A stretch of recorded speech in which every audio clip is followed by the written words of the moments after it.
भाई कौन है?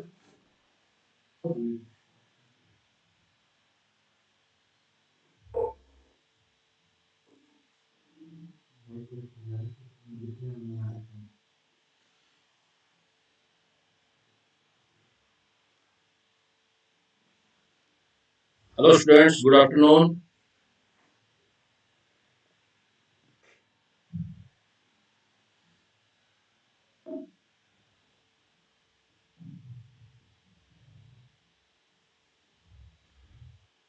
Good afternoon, Farheen, Shivani, Shlok. Good afternoon, beta.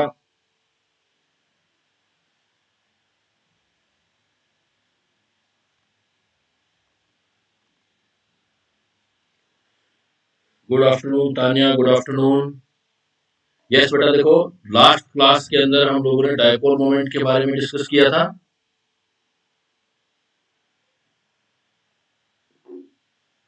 आज जो है हम नेक्स्ट पॉइंट करने जा रहे हैं बेटा। Yes, good afternoon, good afternoon. आ जाओ भाई, सभी आ जाओ, सारे स्टूडेंट्स आ जाओ।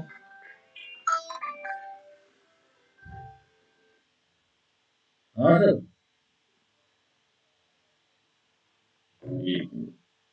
अरशद।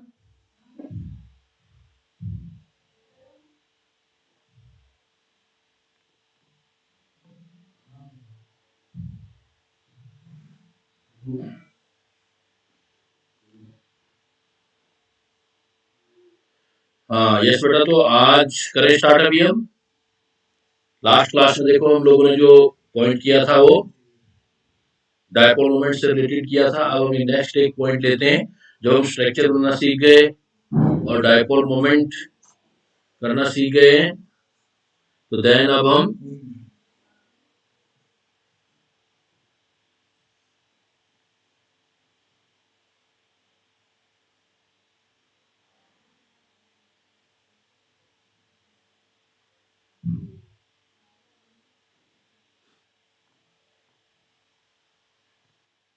आप एक बार देखना। देन देखो देखो हम रेजोनेंस वाला पॉइंट करने जा रहे हैं अभी। रेजोनेंस क्या होती है? रेजोनेंस एक थ्योरी है बेटा, स्ट्रक्चर को समझने के लिए। स्ट्रक्चर्स को समझने के लिए रेजोनेंस थ्योरी करने जा रहे हैं हम। गुड आफ्टरनून बेटा, आ जाओ सभी, आ जाओ। अभी 28 स्टूडेंट हुआ है।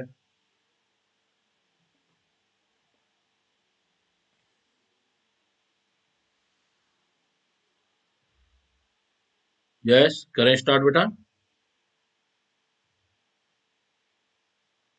गुड मॉर्निंग खुशी, गुड मॉर्निंग।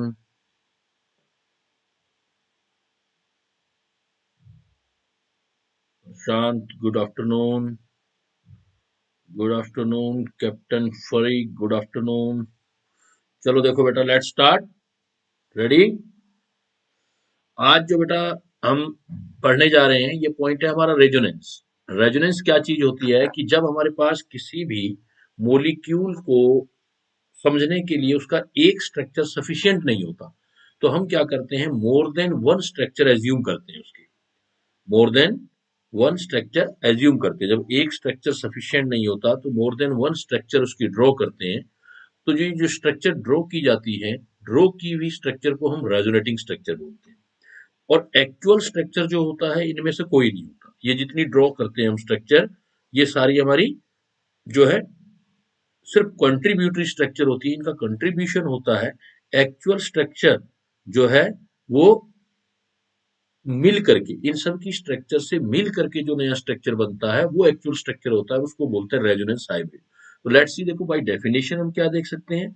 बाय डेफिनेशन हम लोग इसके अंदर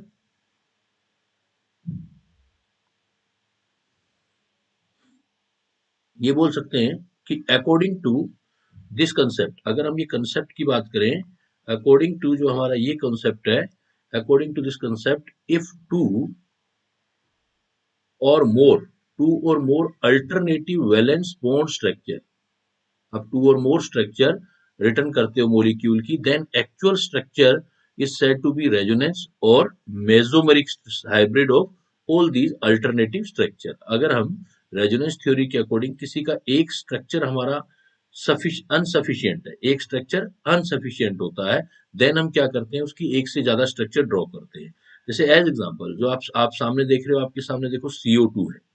CO2 का स्ट्रक्चर, एक्चुअल स्ट्रक्चर आप CO2 का बनाएंगे तो ये होगा, इस ऑक्सीजन के पास दो लोन पेयर होंगे बेटा, इधर भी ऑक्सीजन के पास दो लोन पेयर होंगे, और दोनों के बीच डबल बॉन्ड आएगा। आपने हाइब्रिडाइजेशन भी किया था। ये फर्स्ट स्ट्रक्चर आप देख रहे हो, ये CO2 का स्ट्रक्चर है। लेकिन इस CO2 के स्ट्रक्चर में हम और पॉसिबल स्ट्रक्चर बना सकते हैं इलेक्ट्रॉन का मूवमेंट करके। सपोज आपको सेकंड स्ट्रक्चर ड्रॉ करना है, तो सेकंड स्ट्रक्चर कैसे ड्रॉ कर सकते हो, सपोज ये वाला लोन पेयर हम यहाँ ले आए, ये वाला लोन पेयर यहाँ लाएंगे, और ये जो पाई बॉन्ड है इसको इलेक्ट्रॉन हम आगे ले जाएं, तो इससे आपकी पॉसिबल स्ट्रक्चर सेकंड वाली दिखेगी, इसमें डबल हेडेड एरो जो हमने शो कर रखा है। तो ऑक्सीजन पर पॉजिटिव चार्ज आ जाएगा, यहाँ ट्रिपल बॉन्ड आ जाएगा, C सिंगल बॉन्ड O का मतलब ऑक्सीजन के पास जो दो लोन पेयर थे, एक लोन पेयर बॉन्ड में चला गया, और इसके पास एक लोन पेयर एक्स्ट्रा आ गया। ये पॉसिबल स्ट्रक्चर होगी। यहाँ आप ऑक्सीजन जो इलेक्ट्रॉन है उसको अपोजिट साइड में भी मूव करा सकते थे, जैसे आपने ऐसे मूव करवाया, इसकी बजाय आप अपोजिट साइड, मतलब इस वाला इलेक्ट्रॉन पेयर यहाँ ले जाते, ये पॉसिबल स्ट्रक्चर भी हो सकता था, और ये इलेक्ट्रॉन यहाँ आ जाते, मतलब आप थर्ड पॉसिबल स्ट्रक्चर भी बना सकते थे इसका। तो थर्ड पॉसिबल स्ट्रक्चर में जहाँ नेगेटिव चार्ज है, इसका मतलब वहां पर आपके पास 6 इलेक्ट्रॉन आ जाएंगे, और इधर O पर पॉजिटिव चार्ज। तो आपने CO2 की एक मोर than one possible structure draw कर ली।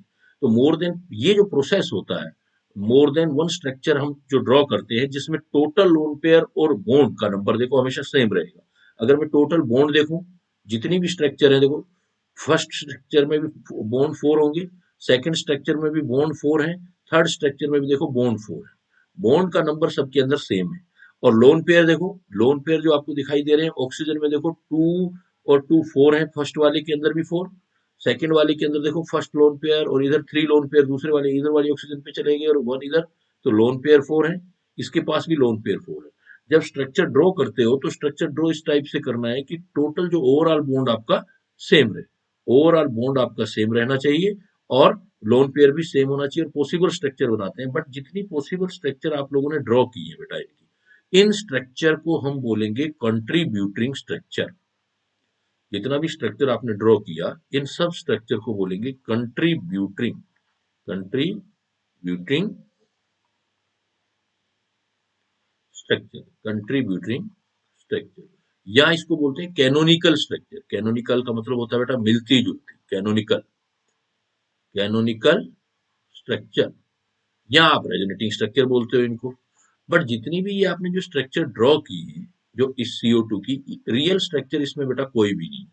जितना भी स्ट्रक्चर ड्रॉ करते हैं, एक्चुअली रियल स्ट्रक्चर नहीं है, सिर्फ कंट्रीब्यूटिंग स्ट्रक्चर है या रेजोनेटिंग स्ट्रक्चर है। These are not real structure. इसमें जो है, ये आपकी दीज जो बनाई है आपने, these are not real structure, these are not real structure.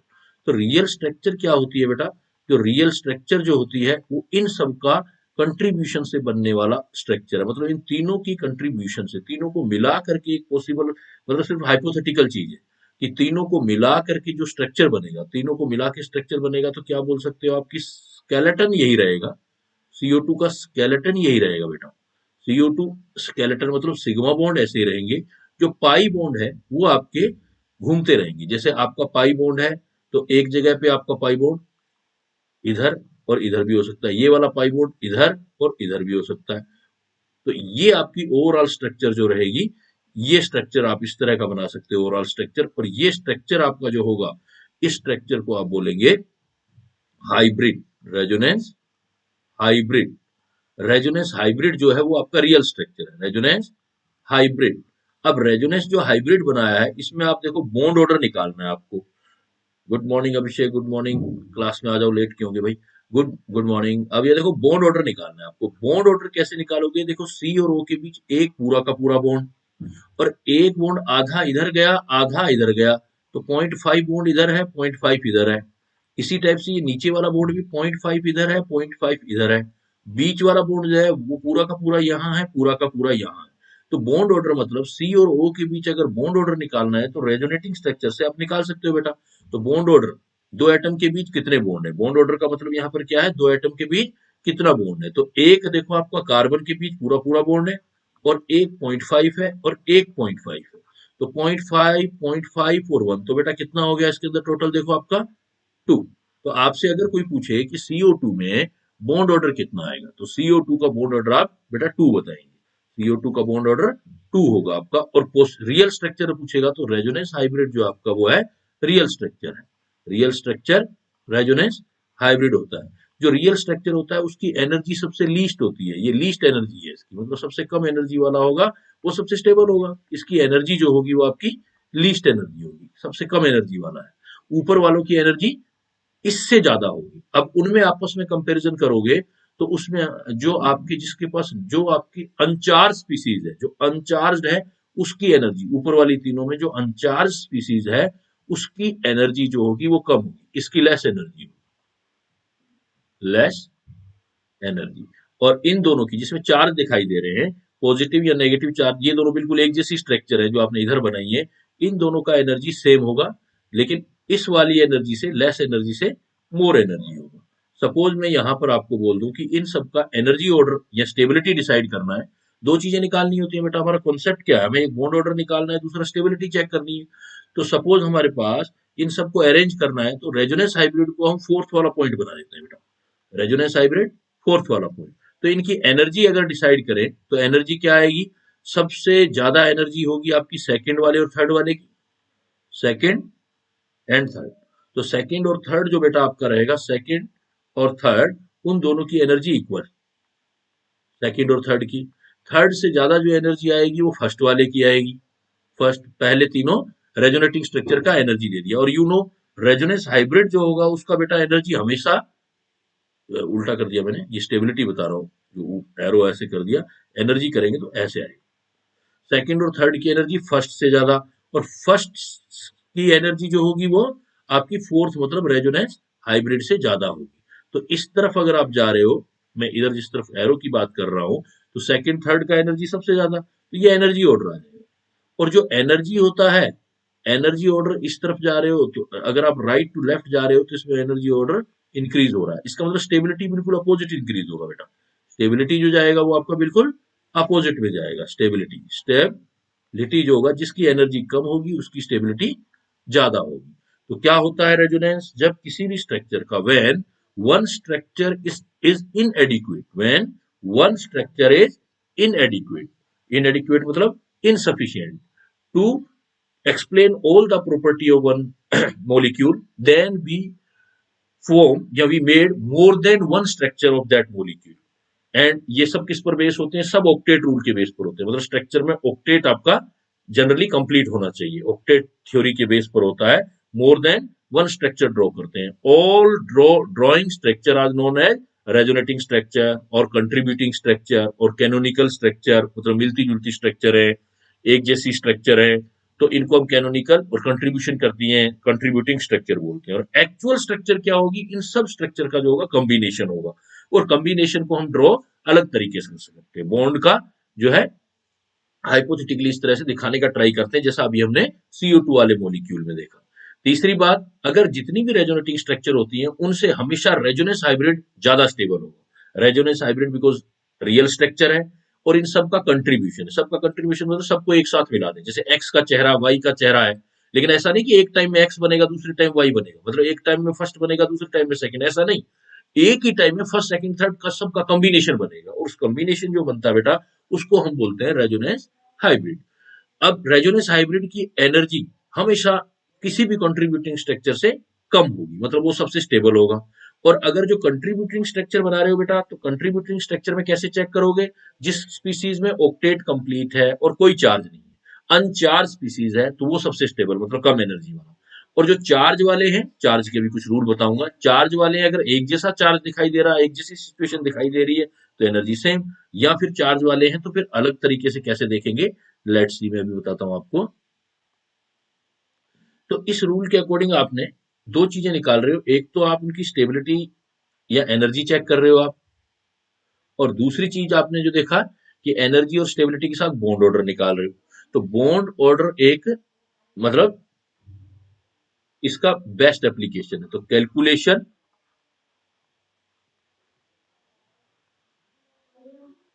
Of bond order, calculation of bond order, लेकिन बाय रेजोनेंस।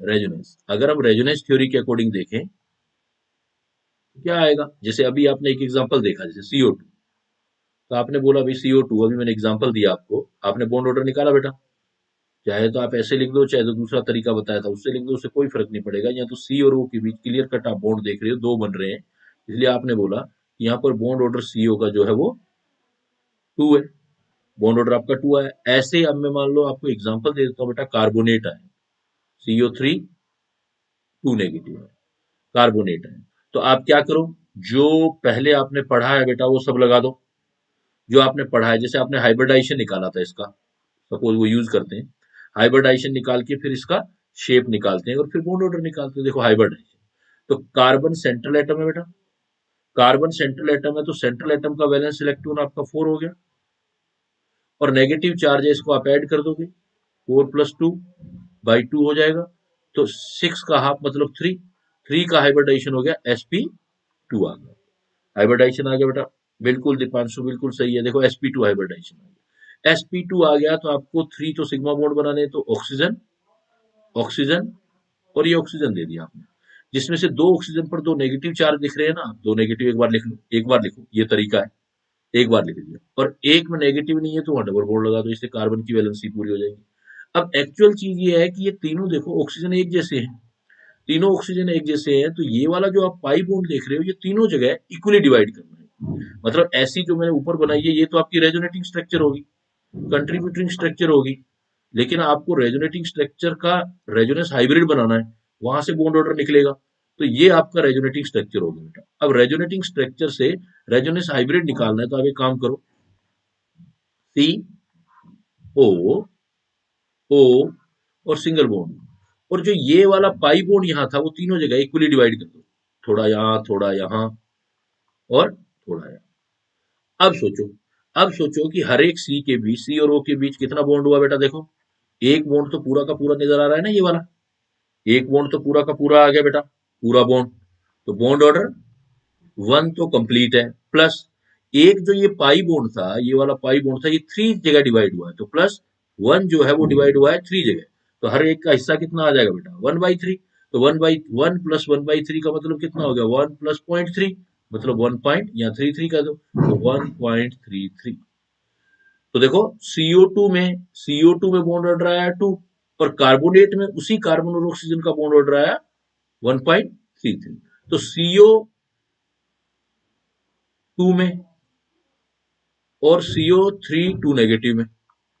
अगर मैं कहूंगा कि बॉन्ड ऑर्डर इधर से इधर जाऊंगा, तो आप देख रहे हो बेटा बॉन्ड ऑर्डर, CO2 का आया था 2 और CO3 का 1.33, तो बॉन्ड ऑर्डर क्या हो रहा है, डिक्रीज हो रहा है बेटा, बॉन्ड ऑर्डर डिक्रीज हो रहा है, बॉन्ड ऑर्डर डिक्रीज हो रहा है, जितना बॉन्ड ऑर्डर ज्यादा होता है उतनी बॉन्ड लेंथ कम होती है, तो बॉन्ड ऑर्डर मतलब पास पास में आना आइटम बॉन्ड ऑर्डर, तो बॉन्ड ऑर्डर, ये ध्यान रखना नोट में, ये चीज हमेशा ध्यान रखना कि बॉन्ड ऑर्डर जितना ज्यादा होता जाएगा, बॉन्ड लेंथ BL उतनी कम होती जाएगी, या वाइस वर्सा होगा, BL का मतलब मैं कह रहा हूं यहाँ पर बॉन्ड लेंथ, तो बॉन्ड लेंथ जो होगा आपका उतना कम होता जाएगा, तो बॉन्ड ऑर्डर कम होता जाएगा, तो बॉन्ड लेंथ इंक्रीज होगा।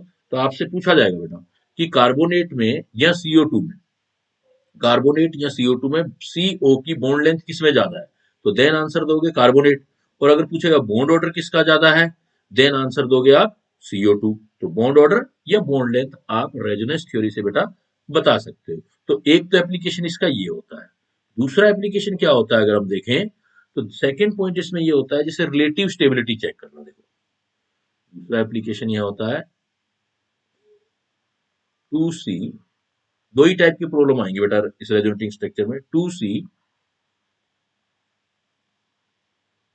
Relative stability of species by resonance.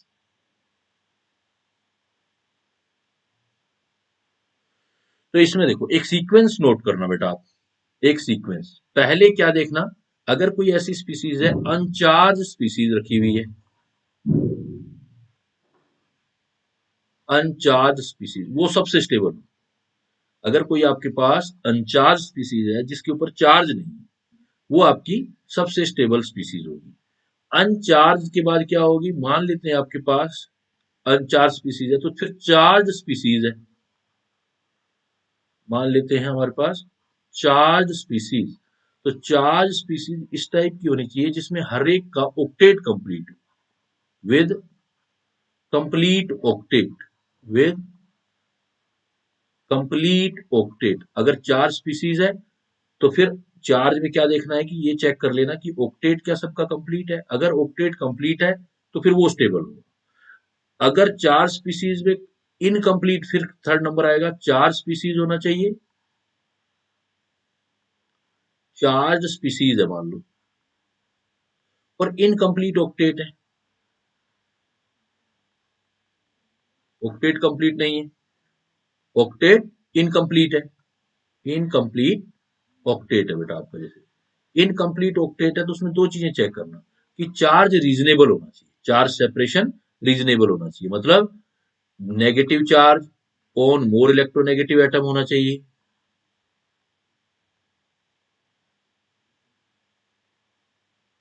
Positive charge on less electronegative atom होना चाहिए, सेम चार्ज दूर होने चाहिए,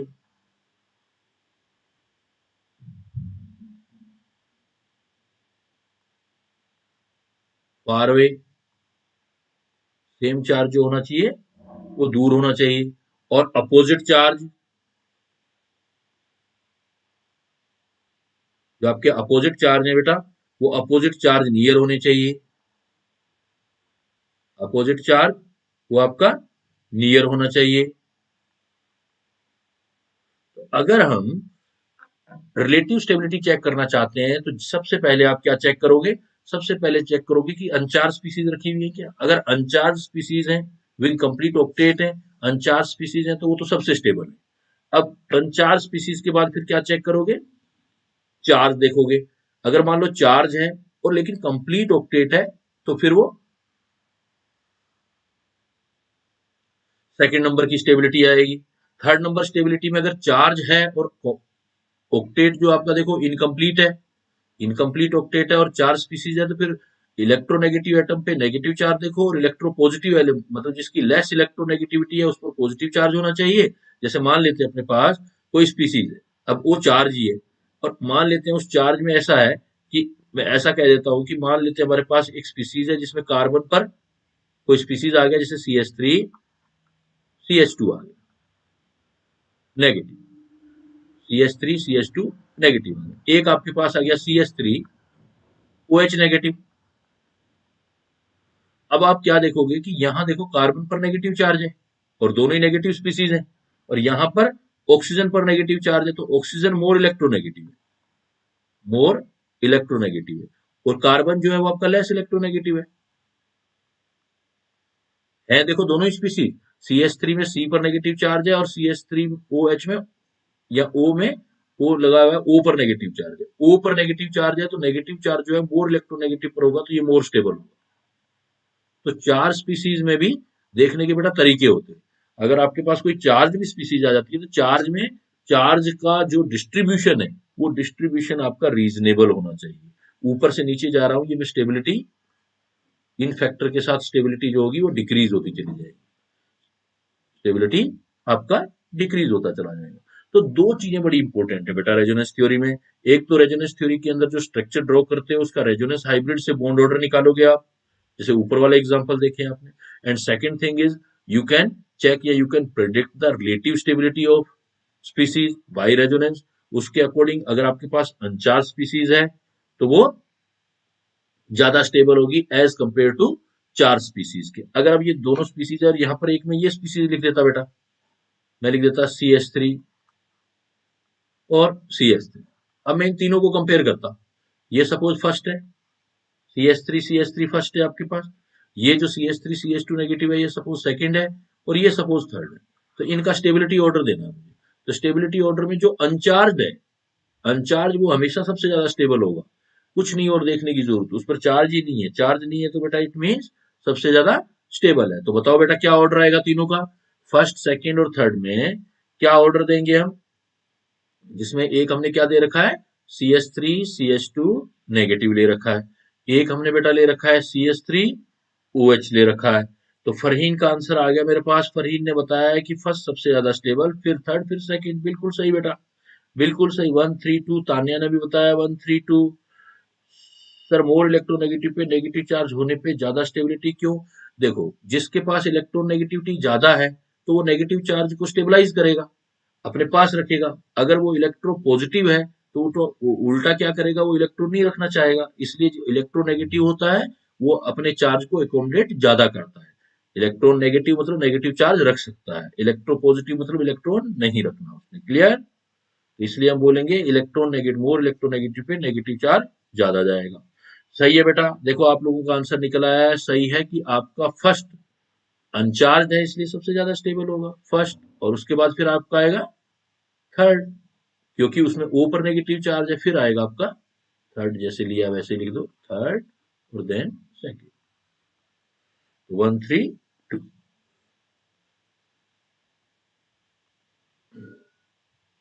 तो रेजोनेंस थ्योरी से आप दो तरह की चीजें निकाल सकते हैं बेटा। देखो, जैसे ये मैंने एक क्वेश्चन दिया आपको, आपको ये प्रॉब्लम करना है, bond order of NO bond in nitrate ion, bond order of NO bond in nitrate ion. अगर हमारे पास नाइट्रेट आयन है तो नाइट्रेट आयन का फार्मूला देखो बेटा, NO3 नेगेटिव, ये नाइट्रेट आयन होगा। आप हाइब्रिडाइजेशन निकालोगे, मतलब वो हेल्प तो लेना ही पड़ेगा आपको। नाइट्रोजन सेंट्रल एटम है, इसका वैलेंस इलेक्ट्रॉन आ जाएगा बेटा 5, नेगेटिव चार्ज को ऐड करोगे 1/2, तो ये आपका मतलब 3 वाला आ जाएगा। 3 का मतलब हाइब्रिडाइजेशन हो गया sp2। अब बेटा sp2 आ गया तो पहले आप वैसे ड्रॉ स्ट्रक्चर करो, रेजोनेंस हाइब्रिड बाद में बनाना। n, n के पास 3 ऑक्सीजन और 3 बॉन्ड बनाने हैं, तो 3 ऑक्सीजन। लेकिन एक ऑक्सीजन जो है वो नेगेटिव चार्ज वाला है तो एक नेगेटिव डाल दो, और एक जो है डबल बॉन्ड डाल दो, क्योंकि नाइट्रोजन का ऑक्टेट कंप्लीट हो जाएगा, और एक कोऑर्डिनेट डाल दो।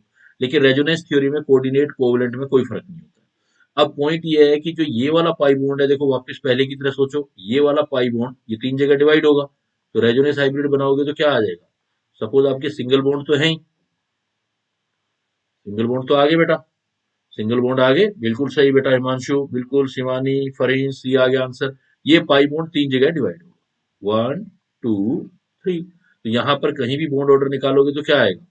बॉन्ड ऑर्डर, एक बॉन्ड पूरा का पूरा दिखाई दे रहा है आपको, और दूसरा डैश डैश का मतलब है एक बॉन्ड 3 में डिवाइड हुआ है। तो वापस वही देखो 1.33 आ गया। अभी थोड़ी देर पहले भी कार्बोनेट वाला भी किया था, और ये नाइट्रेट वाला भी। बिल्कुल सही बेटा विधि, ऋतु, प्राची। तो बॉन्ड ऑर्डर कितना आ गया? 1.33 आ गया बेटा। हाँ, एक चीज और, वन थिंग मोर, कि जो ये नेगेटिव चार्ज है नाइट्रेट पर, ये देखो यहाँ देखो, नाइट्रेट पे ये नेगेटिव चार्ज है, नेगेटिव चार्ज 3 ऑक्सीजन पे देना है, तो चार्ज भी बता सकते हो कितना आएगा।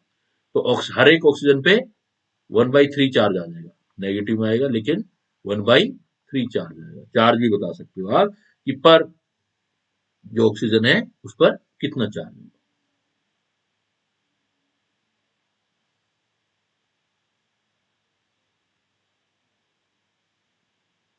ये देखो, ये मैंने आपके सामने दूसरा प्रॉब्लम लिखा है, which of the following resonating structure form is not correct for CO2। CO2 के लिए कौन से वाला स्ट्रक्चर करेक्ट नहीं है? अभी हमने ड्रॉ किए थे बेटा स्ट्रक्चर। देखो CO2 का पहला स्ट्रक्चर तो आपने क्लियर कट किया था, मतलब इलेक्ट्रॉन की चीजें भी आपने देखनी है, इलेक्ट्रॉन का भी चीजें देखनी। तो एक बात ध्यान रखना बेटा, ऑक्सीजन, देखो हिंट दे रहा हूं एक में, ये काम आने वाली चीजें होती हैं, कुछ इंपॉर्टेंट चीजें। हिंट, कि जब कभी भी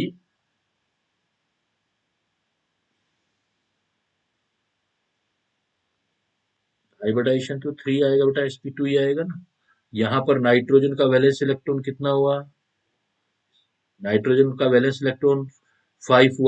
और ऑक्सीजन को कभी काउंट नहीं करते, सिर्फ हाइड्रोजन और हेलोजन ऐड करते हैं बेटा, हाइड्रोजन और हेलोजन ऐड करते हैं। और हाइड्रोजन के बाद देखो है ही नहीं तो वो जुड़ेगा नहीं, नेगेटिव चार्ज को ऐड करते हो तो नेगेटिव चार्ज एक था, तो 5 + 1/2, तो 6 का हाफ मतलब 3 आ गया, तो sp2।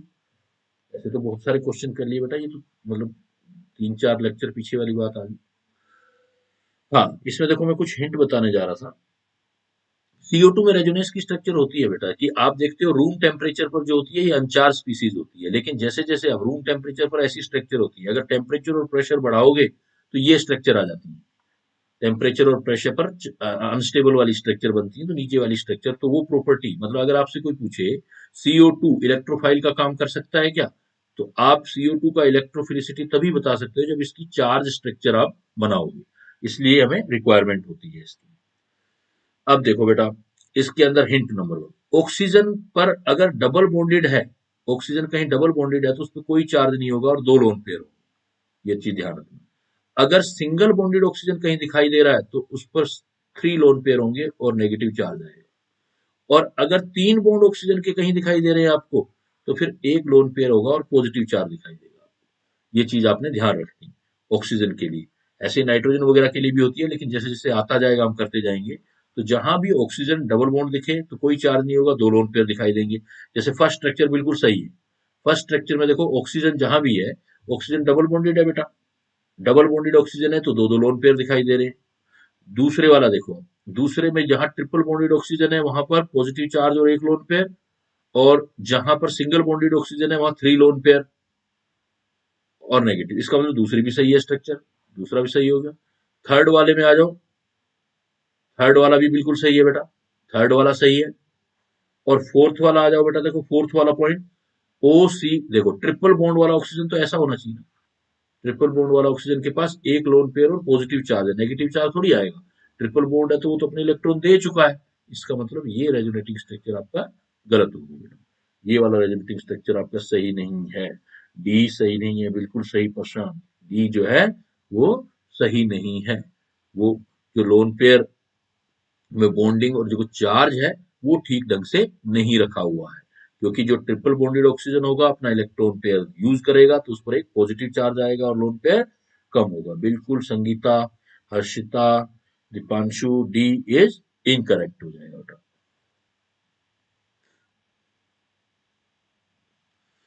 ये देखो, अब आपके सामने क्वेश्चन नेक्स्ट है कि CO3 2 negative ion exist as resonance hybrid of 3 equivalent structure, carbonate की अभी स्ट्रक्चर बनाई थी हमने। In each of the structure carbon atom contain है, अभी स्ट्रक्चर बनाया क्लियर बेटा, स्ट्रक्चर देखो हम ये मैंने बनाया था इस टाइप से करके, कार्बोनेट, मैं फिर डायरेक्ट फिर बना देता हूँ, कार्बोनेट बनाया आपने ऐसे, हाइब्रिडाइजेशन वाइब्रिडाइजेशन यूज करके बनाया था कार्बोनेट, CO3 2 नेगेटिव जो था, तो आपने 2 नेगेटिव 1 डबल बॉन्ड। अब ये डबल बॉन्ड किसी के साथ भी दिखा सकते थे बेटा, पॉसिबल स्ट्रक्चर में डबल बॉन्ड सपोज इधर दिखा देते तो इन दोनों के पास नेगेटिव चार्ज वाला आ जाता, और ये डबल बॉन्ड आपका इधर दिखा देते, ये नेगेटिव चार्ज आ जाता आपका इधर। तो 3 रेजोनेटिंग स्ट्रक्चर पॉसिबल बनाई थी और इन सब का रेजोनेंस हाइब्रिड बनाया था हमने। वो जो रेजोनेंस हाइब्रिड था वो फिर हमने इधर बना देते, CO O में डैश डैश करके, और आपने 1.3 बॉन्ड ऑर्डर निकाला था।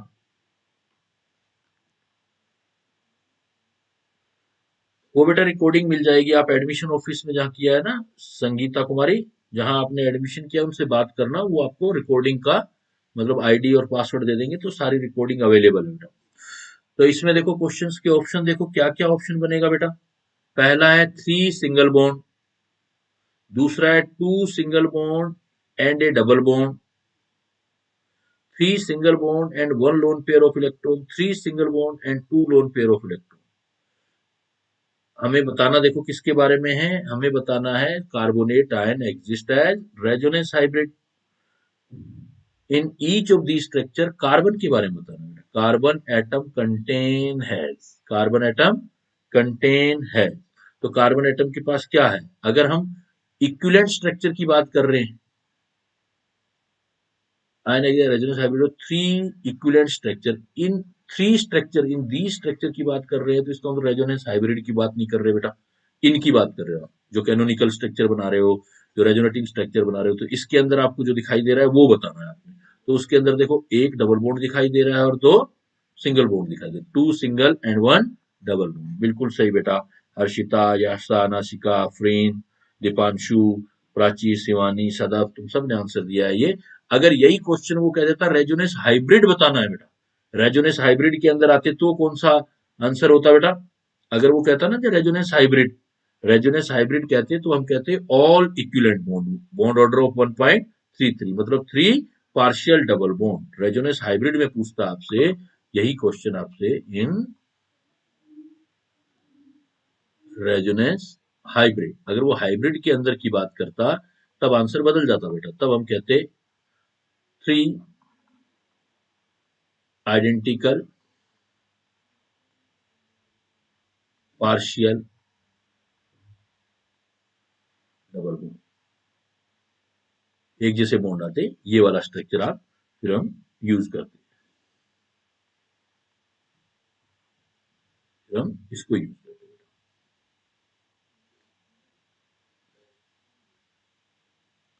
नेक्स्ट प्रॉब्लम देखो आपके सामने, कंसीडर H2CO, बिल्कुल हर्षित, पार्शियल डबल बॉन्ड देते। Consider H2CO3 and carbonate ion, which of the following is correct? There is no resonance in H2CO3. Resonance stabilization energy of CO3 2 negative is more than H2CO3. Resonance stabilization energy of H2CO3 is more than CO3 2 negative. There is no resonance in carbonate. There is no resonance in carbonate. तो देखो हमें क्या बताना है, which of the following is correct. अगर structure की बात करें तो देखो बेटा, ओ नेगेटिव तो कार्बोनेट आयन का स्ट्रक्चर है, वो भी रेजोनेंस हाइब्रिड करोगे तो ऐसा आ जाएगा। और वैसे स्ट्रक्चर करें हम, ओ के साथ एच अटैच कर देंगे तो ये आ जाएगा। यहां पर आपने देखना है कि आपके पास क्या करेक्ट आ रहा है।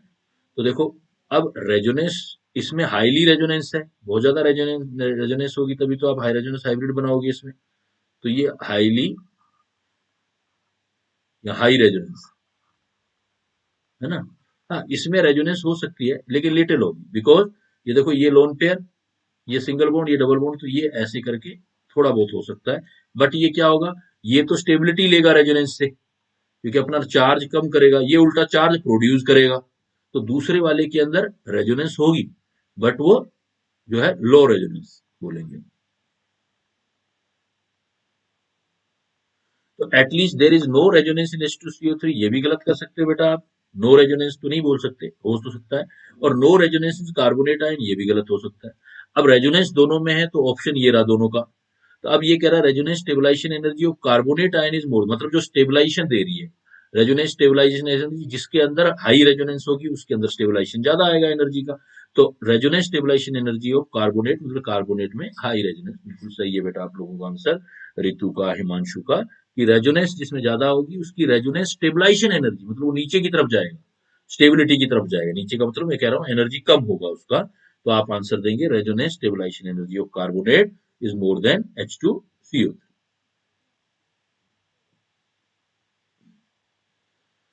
Resonance structure can be written for, अब देखो यहां पर रेजोनेंस स्ट्रक्चर किसके लिए बनाया जा सकता है इसमें, जहां भाई पाई बॉन्ड या लोन पेयर होंगे उसी में तो आएगा रेजोनेंस, जहां आपका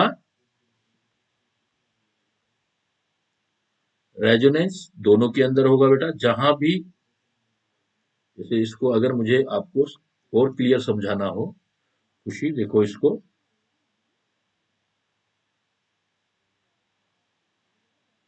खुशी लिख के फिर मिटा क्यों दिया बेटा, ये नेगेटिव है, ये नेगेटिव है, तो यहां पर ये नेगेटिव चार्ज को यहां भेज के और रेजोनेंस स्टार्ट करेगा। तो चार्ज के थ्रू जो रेजोनेंस होती है वो हाई रेजोनेंस होती है, और जितनी ज्यादा रेजोनेंस ज्यादा होगी उतना चार्ज तेजी के साथ कम होगा, तो स्टेबल ज्यादा होगा। ये मोर स्टेबल बाई रेजोनेंस, इसके कंपैरिजन में, इसकी बजाय अगर चार्ज नहीं होगा उसके कंपैरिजन में, उसके कंपैरिजन में ये आपका यहां से आएगा। अब यहाँ क्या है, उल्टा आप ये भेजोगे इधर, रेजोनेंस तो हो जाएगा लेकिन चार्ज प्रोड्यूस होगा, इसका मतलब ये लेस स्टेबल होगा by resonance, less stable by resonance. यही कह रहा है कि जिस जो रेजोनेंस से ज्यादा स्टेबल आएगा उसकी स्टेबलाइजेशन रेजोनेंस एनर्जी ज्यादा बोलेंगे। नेक्स्ट आ जाओ आप, आपसे ये क्वेश्चन पूछा गया रेजोनेटिव स्ट्रक्चर, तो बिल्कुल क्लियर है बेटा, ओजोन जिसमें पाई बॉन्ड होंगे वही तो रेजोनेंस देगा। तो ओजोन का स्ट्रक्चर ये होता है। ये देखो, ये डबल बॉन्डेड वाला ऑक्सीजन है, ये सिंगल बॉन्डेड वाला ऑक्सीजन है, तो ये रेजोनेंस ऐसे दे सकता है इधर। बाकी में तो किसी में रेजोनेंस आएगा नहीं, तो ए आ जाएगा। तो इस टाइप से आप जो है बॉन्ड ऑर्डर निकाल सकते हैं। बॉन्ड ऑर्डर निकालने के बाद एक बॉन्ड ऑर्डर निकालने की और थ्योरी होती है, इसको बोलते हैं एमओटी। नेक्स्ट पॉइंट आता है, बॉन्ड ऑर्डर दो चीजों से निकलता है। अगर दो एटम से ज्यादा होते हैं बेटा, तो अभी आपने देखा रेजोनेंस थ्योरी से निकालोगे। और एक होती है MO theory, molecular orbital theory, या एमओटी बोलते हैं इसको, molecular orbital theory. Molecular orbital theory क्या कहती है हमें, कि अगर इस पॉइंट के अकॉर्डिंग देखें हम मोलिकुलर ऑर्बिटल थ्योरी में क्या क्या पॉइंट अवेलेबल है पहले देख लेते हैं हम।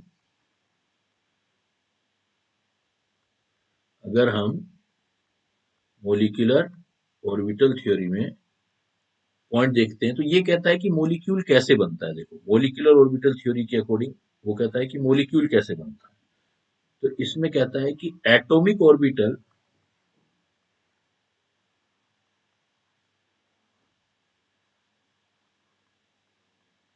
पॉइंट देख लो, ये एटॉमिक ऑर्बिटल मतलब AO, atomic orbital of different atom,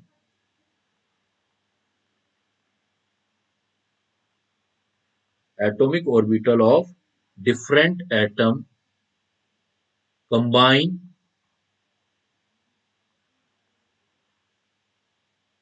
या कंबाइन की बजाय एक वर्ड लिखो, different atomic orbital of different atoms are mixed.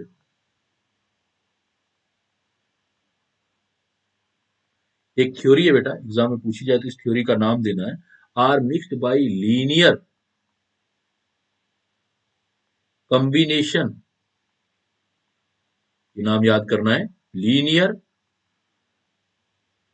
Combination of atomic orbital, linear combination of atomic orbital method. इसको बोलते हैं LCAO method, LCAO method, linear combination of atomic orbital method. Atomic orbital of different atom are mixed by LCAO method, LCAO method. तो LCAO method के through जो होता है, ये mix होते हैं and and redistributed, and redistributes their energy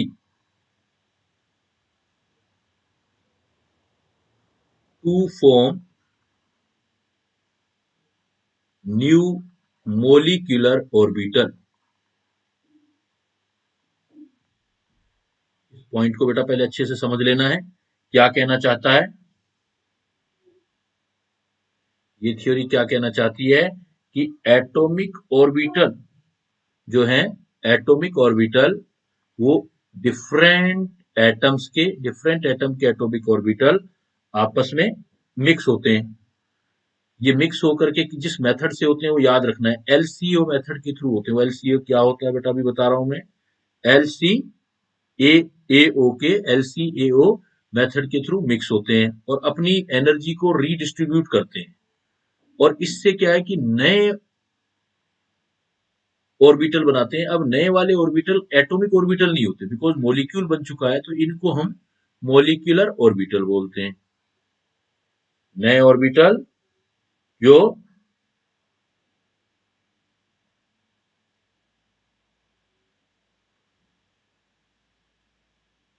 तो आपके पास एटॉमिक ऑर्बिटल जो होते हैं वो डिफरेंट एटम्स के वो मिक्स होते हैं, मिक्स होकर के नए ऑर्बिटल बनाते हैं। उन पहले वालों को एटॉमिक ऑर्बिटल बोल रहे हो, दूसरे वालों को आप मोलिकुलर ऑर्बिटल बोलते हो।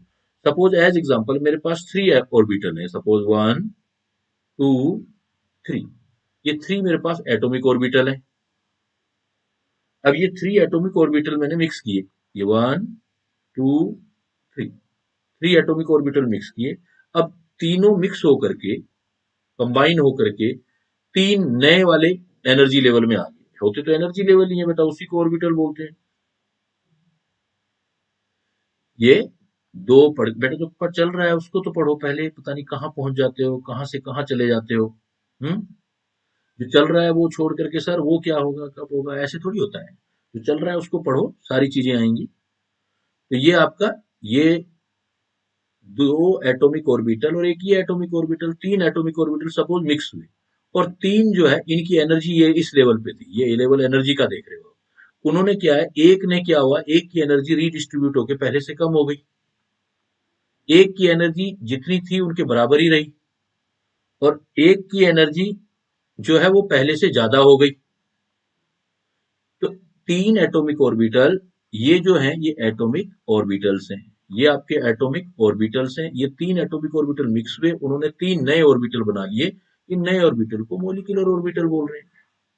तो मोलिक्यूल के अंदर जब एटम कंबाइन होके मोलिक्यूल बनाते हैं, जैसे हाइड्रोजन एक एटम है और दूसरा हाइड्रोजन एक एटम है, ये एमओटी थ्योरी कह रही है, ये एक न्यू टाइप की थ्योरी है। एक हाइड्रोजन दूसरे हाइड्रोजन के साथ मिक्स होकर के सपोज H2 मोलिक्यूल बना रहा है, तो वो कहता है कैसे बनाता है मोलिक्यूल, इस बात को वो कह रहा है कि atomic orbital of different atom, बार बार बोल रहा हूँ बेटा, दो दो तीन तीन बार बोल रहा हूँ एक चीज को, सुन लो दोबारा। Atomic orbital of different atom, अलग अलग एटम के एटॉमिक ऑर्बिटल कहता है मिक्स होते हैं, linear combination of atomic orbital method से मिक्स होते हैं। तो मिक्स होने पर जितने ये मिक्स होंगे उतने ही नए ऑर्बिटल बनाते हैं, और नए वाले ऑर्बिटल को मोलिकुलर ऑर्बिटल बोलते हैं। जस्ट एटॉमिक ऑर्बिटल, जस्ट कैसे याद रख सकते हो, एटॉमिक ऑर्बिटल कंबाइन होंगे, अपनी एनर्जी को चेंज करेंगे और नए ऑर्बिटल बनाएंगे। पहले वाले एटॉमिक ऑर्बिटलों को एटम के ऑर्बिटल थे इसलिए एटॉमिक ऑर्बिटल बोल रहे थे। अब मोलिक्यूल बन चुका है तो उनके अंदर जो एनर्जी लेवल है उसको हम मोलिकुलर ऑर्बिटल कह रहे हैं। कैसे, जैसे मैंने ये एग्जांपल दिया, मैंने कहा कि सपोज आपके पास ये वाला और ये वाला तीन एटॉमिक ऑर्बिटल, तीन एटॉमिक ऑर्बिटल आपस में मिक्स हो गए, मिक्स होके तीन नए ऑर्बिटल बनाए। ऑर्बिटल मतलब एनर्जी, एनर्जी बनाई, तीन नए टाइप की एनर्जी बनाई। एक एनर्जी बनाई जो बनाने वाले हैं उससे कम की एनर्जी का बना, एक की नीचे कर दिया मैंने, डाउन ले गया, देखो एक इसको मैं डाउन ले गया, एक जितनी उनकी एनर्जी थी उसी लेवल पे रखा मैंने, और एक की एनर्जी जो बनाने वाले थे उनसे ज्यादा बना दी। तो बाहर भी देखो ये दो और एक, ये तीन एटॉमिक ऑर्बिटल कंबाइन हुए, और तीन एटॉमिक ऑर्बिटल कंबाइन होकर के तीन ही नए ऑर्बिटल बने, नए वालों को हम मोलिकुलर ऑर्बिटल बोल रहे हैं। इन मोलिकुलर ऑर्बिटल को हम थ्री टाइप में डिवाइड करते हैं। ये जो आप मोलिकुलर ऑर्बिटल बनाओगे, जब भी जो मोलिकुलर ऑर्बिटल बनेंगे ये बेटा थ्री टाइप के बनेंगे। तो molecular orbitals are of three type, जो बनेंगे उनके टाइप जो होंगे वो थ्री हो सकते हैं। ये थ्री टाइप्स क्या होते हैं बेटा, पहला, फर्स्ट, इसको बोलेंगे बॉन्डिंग मोलिकुलर ऑर्बिटल। यहां से एक क्वेश्चन पक्का आएगा बेटा, जो एमओटी कर रहे हैं अपने, वहां से एक क्वेश्चन पक्का आना है, बॉन्डिंग मोलिकुलर ऑर्बिटल। एक दूसरा टाइप होता है उसको बोलते हैं non bonding molecular orbital, non bonding molecular orbital.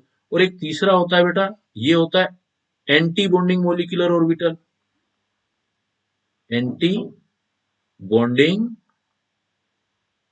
Molecular orbital. अगर एटॉमिक ऑर्बिटल आपस में कंबाइन होते हैं, जितने एटॉमिक ऑर्बिटल कंबाइन होते हैं उतने नए ऑर्बिटल बनते हैं, उनको बोलते हैं मोलिकुलर ऑर्बिटल। और ये मोलिकुलर ऑर्बिटल थ्री टाइप्स के हैं, bonding, non bonding, anti bonding. अब बॉन्डिंग कब बोलते हैं, अगर जिसकी एनर्जी बनाने वाले की एनर्जी से कम हो जाए। तो एनर्जी कम होने का मतलब स्टेबिलिटी ज्यादा, मतलब बॉन्डिंग आ जाना। तो इसकी एनर्जी जो होगी, energy less than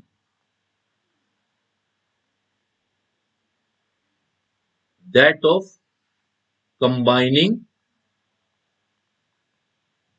atomic orbital. अगर जो कंबाइन हुए हैं एटॉमिक ऑर्बिटल उसकी एनर्जी से कम एनर्जी वाला बना है तो उसको बोलोगे बॉन्डिंग, बीएमओ भी बोलते हैं बेटा, बॉन्डिंग मोलिकुलर ऑर्बिटल। अगर एनर्जी सेम रहे, energy equal to atomic orbital, जो एटॉमिक ऑर्बिटल से जिससे बना है उसके बराबर एनर्जी हो जाए, देन इसको बोलेंगे non bonding molecular orbital. Anti, anti का मतलब एनर्जी बढ़ जाना, अपोजिट हो जाना, एनर्जी ग्रेटर हो जाए, energy greater than that of combining atomic orbital. जैसे बेटा अभी एग्जांपल दिया मैंने पिछले वाला, आपको देखो ये पिछले वाला एग्जांपल किया हमने कि मैंने बोला था कि 3 एटॉमिक ऑर्बिटल यूज हुए, एक की एनर्जी सपोज कम हो गई, उनको बनाने वालों से नीचे चलेगी, तो ये जो मोलिकुलर ऑर्बिटल है ये बॉन्डिंग हो जाएगा, बॉन्डिंग मोलिकुलर ऑर्बिटल। इसको बनाने की एनर्जी बराबर रहेगी तो इसको नॉन बॉन्डिंग मोलिकुलर ऑर्बिटल बोलोगे, एनबीएमओ, नॉन बॉन्डिंग मोलिकुलर ऑर्बिटल। अगर एनर्जी उनको बनाने वालों से ज्यादा की हो गई तो इसको बोलेंगे एंटी बॉन्डिंग मोलिकुलर ऑर्बिटल। तो किसी भी मोलिक्यूल में जो आप देखोगे तो बॉन्डिंग टाइप के, एंटी बॉन्डिंग, जिनकी एनर्जी पहले से ज्यादा हो गई है वो एंटी बॉन्डिंग, जिसकी एनर्जी कम हो गई है वो बॉन्डिंग। तो एनीवे आपको तो क्वेश्चन सोल्व करना आना चाहिए, तो मैं क्वेश्चन सोल्विंग पर आता हूं कि सबसे पहले आप क्या है कि याद कर लो कि एनर्जी याद कर लो। तो एनर्जी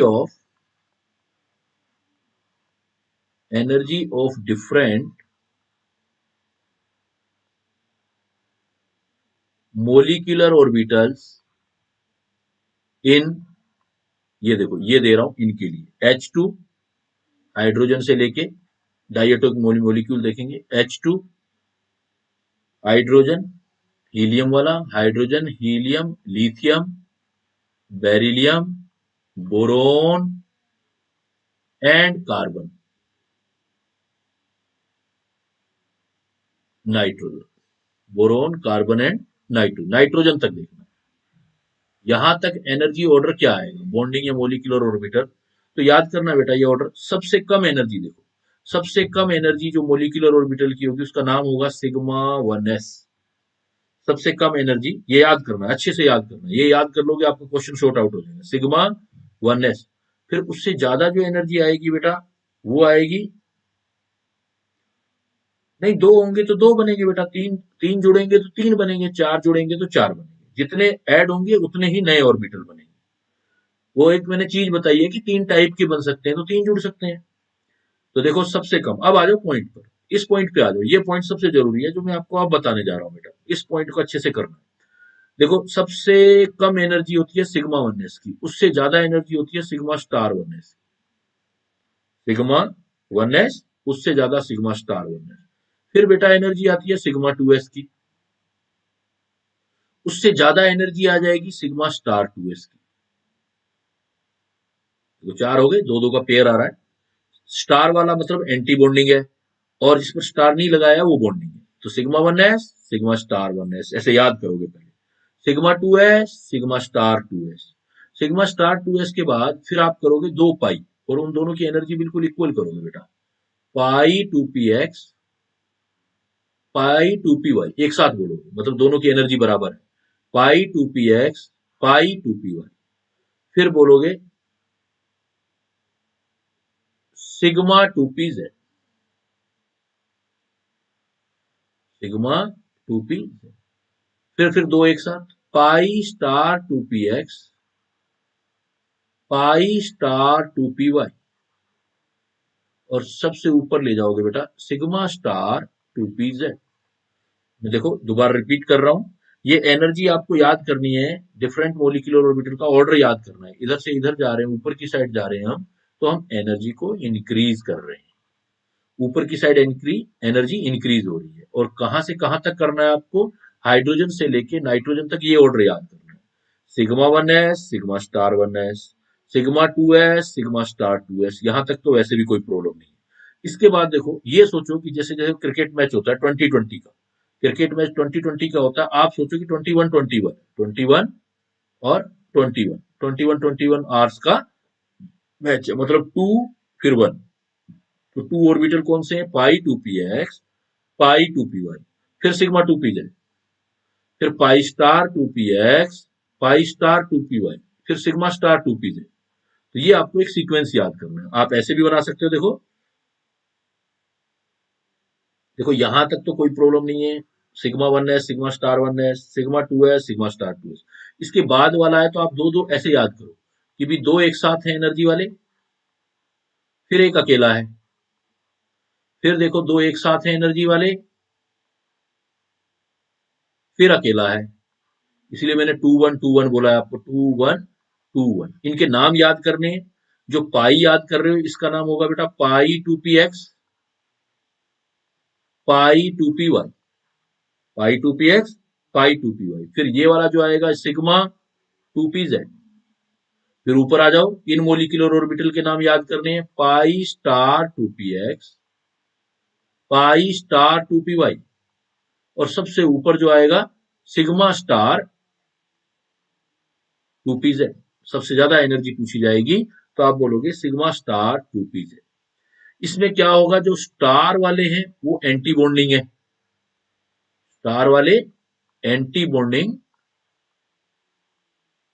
मोलिकुलर ऑर्बिटल है, और जो विदाउट स्टार वाले हैं, विदाउट स्टार वाले वो जो है वो आपके bonding molecular orbital. Non bonding की ज्यादातर जरूरत नहीं पड़ती है, थ्योरी में बस पढ़ते हैं, वैसे जरूरत नहीं पड़ती। तो अब सपोज मैं आपको कोई भी मोलिक्यूल कहूं तो आप इलेक्ट्रॉन कैसे फिल करोगे। अगेन आपको ये चीज याद होनी चाहिए बेटा, ये चीज याद हो जाएगी तो सब कुछ बन जाएगा। जैसे सपोज मुझे ये बनाना है, H2 मोलिक्यूल बनाना है, तो मैं इसमें इलेक्ट्रॉन काउंट करूंगा बेटा पहले। H2 में देखो एक हाइड्रोजन में एक इलेक्ट्रॉन होता है, दो है तो 1 + 1 2 इलेक्ट्रॉन होंगे बेटा। अब मैं लिखूंगा, कैसे बनाऊंगा देखो, मैं ऐसे लिखूंगा, इसको बनाऊंगा तो मैं बोलूंगा सिग्मा 1s सबसे पहला, फिर सिग्मा स्टार 1s। अब मेरा यहीं से काम चल जाएगा बेटा। ये एक ऑर्बिटल है, मोलिकुलर ऑर्बिटल सिग्मा 1s और सिग्मा स्टार 1s। रूल वही है इलेक्ट्रॉन फिल करने की, तो 2 इलेक्ट्रॉन फिल करने हैं तो मैं 2 इलेक्ट्रॉन फिल कर दूंगा, 2 इलेक्ट्रॉन फिल। ये मेरे पास फिलिंग आ गई, इलेक्ट्रॉन का फिलिंग आ गया। अब इससे मुझे निकालना क्या क्या है, क्या फायदा है, तो इससे आप बेटा एक निकालते हो बॉन्ड ऑर्डर, यहां से भी आप बॉन्ड ऑर्डर निकालते हो, बॉन्ड ऑर्डर। और बॉन्ड ऑर्डर का फार्मूला होता है NB - Na/2। NB का मतलब है बेटा electron in bonding molecular orbital, electron in bonding molecular orbital. और Na लगा दिया, ए का मतलब anti bonding, electron in anti bonding molecular orbital, electron in anti bonding molecular orbital. तो अब आपके पास फार्मूला ये है, मान लो मैं कह दूं कि बॉन्ड ऑर्डर ऑफ H2 निकालना है, तो निकालो बेटा। देखो इस जगह पे देखो, ये आपका बॉन्डिंग मोलिकुलर ऑर्बिटल में दो इलेक्ट्रॉन है, एंटी बॉन्डिंग में 0 है, तो बॉन्ड ऑर्डर कितना आ जाएगा, bond order is equal to number of electron in bonding 2, ये वाले एंटी बॉन्डिंग में 0/2, तो बॉन्ड ऑर्डर देखो कितना आ गया आपके पास, 1 आ गया, बॉन्ड ऑर्डर 1। इसका मतलब H2 मोलिक्यूल में H और H के बीच एक बॉन्ड हो गया, बॉन्ड ऑर्डर 1 का मतलब यही हुआ। H2 मोलिक्यूल में H, बिल्कुल सही बेटा शिवानी, हर्षिता, दीपांशु, एक आ गया। और वो बॉन्ड है कौन सा, यहां से देखो इलेक्ट्रॉन कहां रखे हुए, इलेक्ट्रॉन देखो यहां रखे हुए, इलेक्ट्रॉन यहां रखे हुए, तो ये कौन सा है, सिग्मा है। तो आप बोलोगे एक बॉन्ड है और वो सिग्मा बॉन्ड है, एक बॉन्ड सिग्मा बॉन्ड। अब क्या होता है कि आपसे इसमें स्टेबिलिटी पूछी जाती है, रिलेटिव स्टेबिलिटी, नॉट, आपसे रिलेटिव स्टेबिलिटी पूछी जाती है। जब आपसे बेटा रिलेटिव स्टेबिलिटी पूछी जाए तो क्लियर है कि जिसका बॉन्ड ऑर्डर ज्यादा होगा, जिसका बॉन्ड ऑर्डर ज्यादा होगा उसकी स्टेबिलिटी ज्यादा होगी, बॉन्ड ऑर्डर ज्यादा स्टेबिलिटी ज्यादा, बॉन्ड ऑर्डर ज्यादा। कई बार क्या होगा, बॉन्ड ऑर्डर सेम होगा, बॉन्ड ऑर्डर सेम आ जाए, ये बॉन्ड ऑर्डर सेम, तो एंटी बॉन्डिंग इलेक्ट्रॉन देख लेना, जिसमें एंटी, ये तब चेक करना जब आपका बॉन्ड ऑर्डर सेम आए, पहले नहीं बेटा। एंटी बॉन्डिंग इलेक्ट्रॉन देख लेना, जिसमें फिर एंटी बॉन्डिंग इलेक्ट्रॉन ज्यादा आ जाएंगे। एंटी बॉन्डिंग इलेक्ट्रॉन जिसके अंदर ज्यादा आएंगे उसमें स्टेबिलिटी कम आएगी, क्योंकि एंटी बॉन्डिंग इलेक्ट्रॉन है ना। तो फिर हम इससे देखते हैं, ये भी बड़ा काम का पॉइंट है बेटा। एक तो सीधा सीधा सा पॉइंट है, एक तो सिंपल है कि रिलेटिव स्टेबिलिटी चेक करते हो आप। रिलेटिव स्टेबिलिटी किससे निकालते हो? पहले वो डायग्राम बनाओ, डायग्राम से बॉन्ड ऑर्डर निकालना सीखो। जिसका बॉन्ड ऑर्डर ज्यादा होगा उसकी स्टेबिलिटी ज्यादा होगी। और अगर बॉन्ड ऑर्डर सेम आ जाए बेटा, तो एंटी बॉन्डिंग इलेक्ट्रॉन काउंट कर लो। जिसमें एंटी बॉन्डिंग इलेक्ट्रॉन ज्यादा होंगे उसकी स्टेबिलिटी कम होगी। सपोज मैंने एग्जाम में आपको दे दिया H2 मोलिक्यूल और H2 पॉजिटिव मोलिक्यूल दे दिया और H2 नेगेटिव दे दिया। H2 H2 positive H2 negative, तो बॉन्ड ऑर्डर निकालो बेटा इनका। बॉन्ड ऑर्डर H2 का तो अभी अभी निकाला ना आपने। H2 का अभी अभी बता, जैसे H2, ये एग्जांपल ही कर रहे हैं बेटा, सब एग्जांपल आएंगे, सारे आएंगे, टेंशन मत लो। H2 का बॉन्ड ऑर्डर जैसे निकाला आपने 1, H2 का बॉन्ड ऑर्डर आ गया 1। H2 पॉजिटिव होगा तो एक इलेक्ट्रॉन कम हो जाएगा। देखो यहां से एक इलेक्ट्रॉन कम हो जाएगा तो 0.5 हो जाएगा। H2 नेगेटिव करोगे तब भी एक इलेक्ट्रॉन ऊपर चला जाएगा, इधर इधर आ जाएगा एक इलेक्ट्रॉन, तो एक इलेक्ट्रॉन से कैंसिल होगा तो इसका बॉन्ड ऑर्डर भी 0.5 आएगा। अब इन दोनों में देखो, दोनों में बॉन्ड ऑर्डर सेम आ गया, ये एग्जांपल देखो आप। दोनों में बॉन्ड ऑर्डर सेम, जिसका बॉन्ड ऑर्डर ज्यादा है उसकी स्टेबिलिटी ज्यादा। अगर दोनों का बॉन्ड ऑर्डर सेम आता है आ जाए तो जिसमें एंटी बॉन्डिंग इलेक्ट्रॉन ज्यादा होंगे तो इसमें आ जाएंगे ना ज्यादा, क्योंकि इसमें दो हाइड्रोजन होंगे तो दो इलेक्ट्रॉन तो H2 के आगे, एक नेगेटिव वाला 3 इलेक्ट्रॉन है, तो एक एंटी बॉन्डिंग में इलेक्ट्रॉन चला गया ऐसे, सिग्मा एस में 2 आ जाएंगे और एक जो होगा सिग्मा स्टार वाले में एक इलेक्ट्रॉन आ जाएगा। तो जब आपका ये भी याद रख सकते हो कि अगर आपके पास बॉन्ड ऑर्डर सेम आ रहा है, बॉन्ड ऑर्डर सेम आ रहा है, तो जो नेगेटिव चार्ज वाले होंगे वो अनस्टेबल हो, क्योंकि नेगेटिव का मतलब ज्यादा इलेक्ट्रॉन वाले हैं, ज्यादा इलेक्ट्रॉन एंटी बॉन्डिंग में जा रहे हैं। तो अगर आपके दोनों का बॉन्ड ऑर्डर सेम आ जाए तो ऐसे भी याद रख सकते हो, इसमें देखो दोनों में बॉन्ड ऑर्डर सेम है, अगर बॉन्ड ऑर्डर सेम आ जाए तो जो नेगेटिव वाला है वो अनस्टेबल होगा, नेगेटिव अनस्टेबल, सीधा हिंट भी याद कर सकते हो।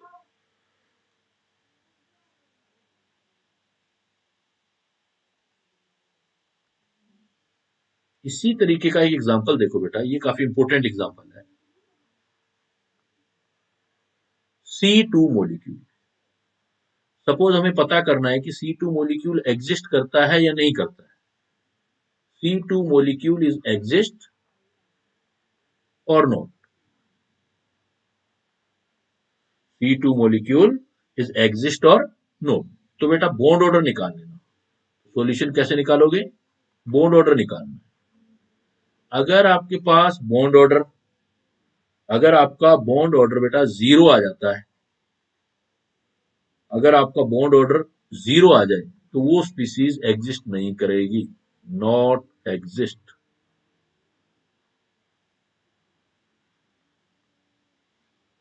अगर आपका बॉन्ड ऑर्डर जीरो आ जाए तो बॉन्ड ऑर्डर जीरो का मतलब है बेटा वो चीज एग्जिस्ट नहीं करेगी। अगर बॉन्ड ऑर्डर कुछ आएगा तभी एग्जिस्ट करेगी। तो एक काम करते हैं, अपने बॉन्ड ऑर्डर निकाल के देखते हैं बेटा। C2 मोलिक्यूल, तो टोटल इलेक्ट्रॉन काउंट कर लो।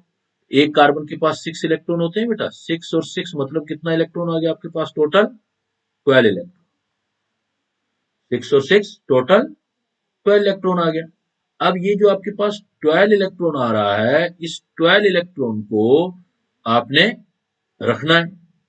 तो 12 इलेक्ट्रॉन को कैसे रखोगे बेटा? स्टार्ट कहां से करोगे? सबसे पहले क्या लिखोगे? सिग्मा 1s, ये बना लो। फिर देखो सिग्मा स्टार 1s, इधर बना लो यार, sigma 1s, sigma star 1s, फिर सिग्मा 2s, फिर सिग्मा स्टार 2s, सिग्मा के बाद 2 पाई बेटा, पाई 2px, पाई 2py,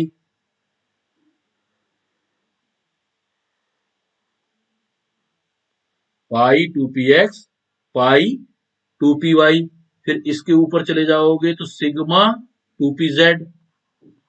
चलो यहीं तक जरूरत होगी, एक बार यहीं तक सोल्व करते हैं। अब इलेक्ट्रॉन फिल करना स्टार्ट करो।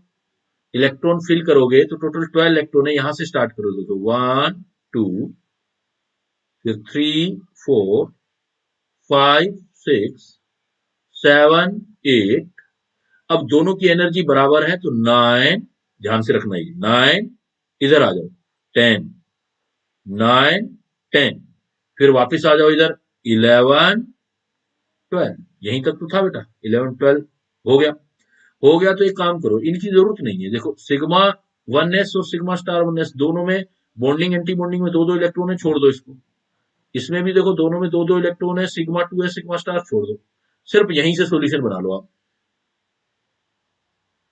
ये भी तरीका होता है शॉर्टकट का, यहीं से सॉल्यूशन बना लो। अगर आप सॉल्यूशन बनाओगे तो बॉन्ड ऑर्डर निकालो बेटा। देखो बड़ा इंटरेस्टिंग क्वेश्चन, और ये पिछले साल क्वेश्चन भी आया है ये आपका। बॉन्ड ऑर्डर निकालोगे तो नीचे वाले छोड़ दो, क्रॉस कर दो, क्योंकि वो कैंसिल आउट हो जाएंगे, बॉन्डिंग एंटी बॉन्डिंग। सिर्फ यहां काउंट करो तो 1 2 3 4 बॉन्डिंग में इलेक्ट्रॉन, एंटी बॉन्डिंग में है ही नहीं, जीरो। बाई टू आ गया बेटा, बाय टू आ गया, तो बॉन्ड ऑर्डर टू आ गया। बिल्कुल सही, आप बच्चों ने कुछ आंसर देखे हैं मुझे। बॉन्ड ऑर्डर हर्षिता ने लिखा है एग्जिस्ट करेगा क्योंकि बॉन्ड ऑर्डर टू आ रहा है। प्रशांत ने भी लिखा है बॉन्ड ऑर्डर टू। बिल्कुल बेटा, C2 मॉलिक्यूल एग्जिस्ट करता है, हमारे प्लेनेट में नहीं है, अर्थ की एटमोस्फेयर में नहीं है C2 मॉलिक्यूल, लेकिन जो अदर प्लेनेट है उसके अंदर C2 मॉलिक्यूल एग्जिस्ट कर सकता है, क्योंकि उसका बॉन्ड ऑर्डर टू आ रहा है बेटा। बॉन्ड ऑर्डर टू आ रहा है। अब बड़ा इंटरेस्टिंग पॉइंट है, देखो बॉन्ड ऑर्डर टू आ रहा है तो कार्बन कार्बन के बीच तो दो बॉन्ड हो गए। बॉन्ड ऑर्डर टू का मतलब क्या हुआ, कार्बन कार्बन के बीच टू बॉन्ड। कार्बन कार्बन के बीच टू बॉन्ड है और ये यहां से बन रहे हैं देखो। और ये दोनों ऑर्बिटल देखो कौन से हैं? दोनों इलेक्ट्रॉन पाई वाले। ये क्वेश्चन आया था बेटा लास्ट ईयर। इसका मतलब कार्बन कार्बन के बीच दो बॉन्ड होंगे, C2 मॉलिक्यूल एग्जिस्ट करेगा और उसमें टू बॉन्ड होगा, बॉन्ड ऑर्डर टू आएगा और उसके अंदर दो बॉन्ड बनेंगे। और सबसे इंटरेस्टिंग पॉइंट यह है कि उसके अंदर दोनों ही बॉन्ड पाई हैं। तो वीबीटी थ्योरी क्या कहती थी, ये देखो एमओटी थ्योरी बिल्कुल अलग कॉन्सेप्ट आ गया ना। वीबीटी के अकॉर्डिंग हमारा पॉइंट क्या था कि वीबीटी ये कहती थी एक्सिस पर ओवरलैपिंग होती है, या तो ओवरलैपिंग ओवरलैपिंग तो कुछ ही नहीं हो रहा। तो वो कहती थी कि दो एटम के बीच पहला बॉन्ड हमेशा सिग्मा होता है, वीबीटी कहता था। वीबीटी के अकॉर्डिंग दो एटम के बीच पहला सिग्मा होता है, फिर पाई बनते हैं। ये एमओटी कहता है कि विदाउट सिग्मा बॉन्ड भी पाई बॉन्ड एग्जिस्ट कर सकते हैं, without sigma bond pi bond exist कर सकते हैं। तो ये थ्योरी का बड़ा इंपॉर्टेंट पार्ट था, यही लास्ट ईयर का क्वेश्चन भी आया था। तो आप क्या लिख सकते हो, C2 is exist, C2 exist करता है and contain only two pi bond. तो यहां से नोट क्या निकला कि अकॉर्डिंग टू वीबीटी ऐसा नहीं हो सकता, लेकिन अकॉर्डिंग टू एमओटी, अगर आपके पास मोलिकुलर ऑर्बिटल थ्योरी है उसके अकॉर्डिंग आप सोचें, तो अकॉर्डिंग टू जो एमओटी है, according to MOT without sigma bond, without sigma bond pi bonds are exist, pi bonds are exist, कि विदाउट सिग्मा बॉन्ड भी पाई बॉन्ड एग्जिस्ट कर सकता है। अब बना बना के देखना बेटा, Li2 एग्जिस्ट करता है या नहीं करता है, बना के देखो आप। अब जितने ये सारी थ्योरी यही लगाते जाओ और बॉन्ड ऑर्डर निकालते जाना, अपने आप पता लग जाएगा कि करेगा या नहीं करेगा। तो according to MOT without sigma bond pi bond exist कर सकता है, पाई बॉन्ड आर एग्जिस्ट। लेकिन वीबीटी के अकॉर्डिंग ऐसा नहीं होता। तो बहुत इंपॉर्टेंट क्वेश्चन है। C2 का C2 मॉलिक्यूल एग्जिस्ट करता है और दोनों ही बॉन्ड कौन से होते हैं इसके बीच, दोनों ही पाई बॉन्ड होते हैं बेटा, इसमें दोनों पाई बॉन्ड है। फिर देखो एक दूसरा इंपॉर्टेंट क्वेश्चन कि अगर हम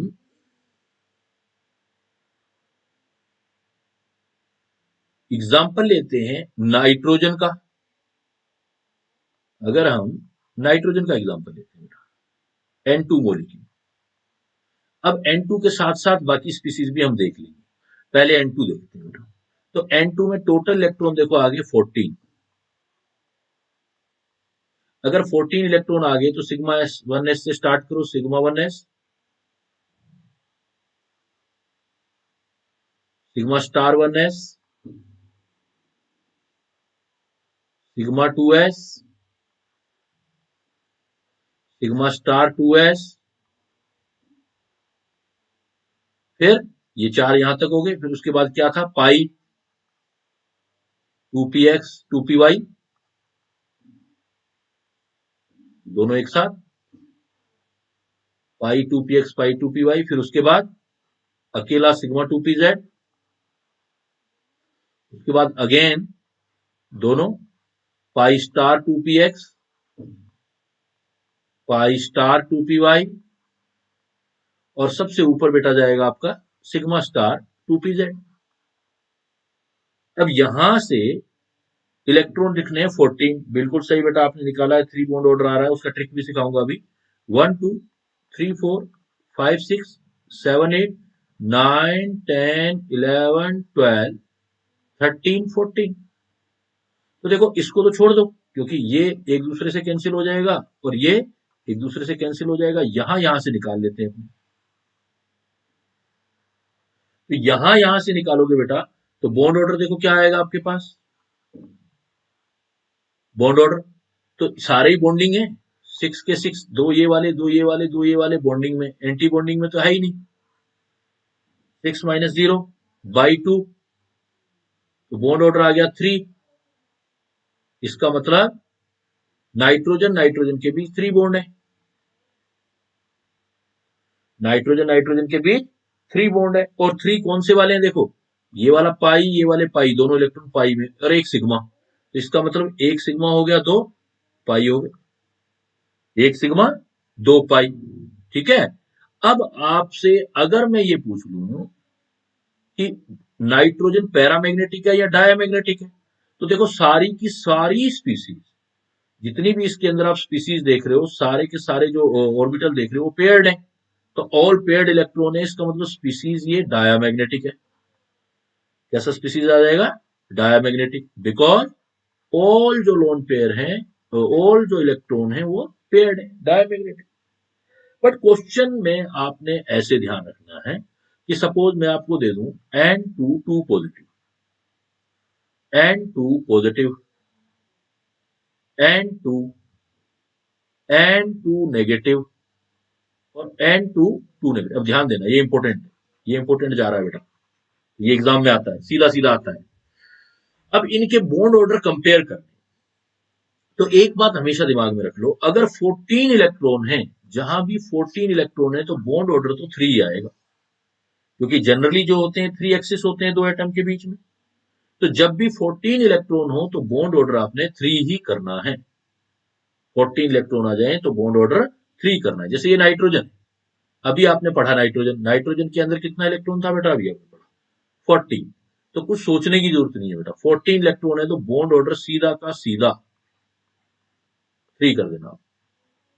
बॉन्ड ऑर्डर कितना लिख देंगे आप, 3 कर देंगे बेटा बॉन्ड ऑर्डर। और बॉन्ड ऑर्डर आपका 3 आ गया, अब इसके दोनों साइड चलोगे तो 0.5 कम करते जाओ। ये ट्रिक समझ लेना, ट्रिक याद कर लेना है, जरूरी है, इंपॉर्टेंट है, एग्जाम में आएगा, सीधा सीधा क्वेश्चन आएगा, जल्दी करना होगा वहां पर।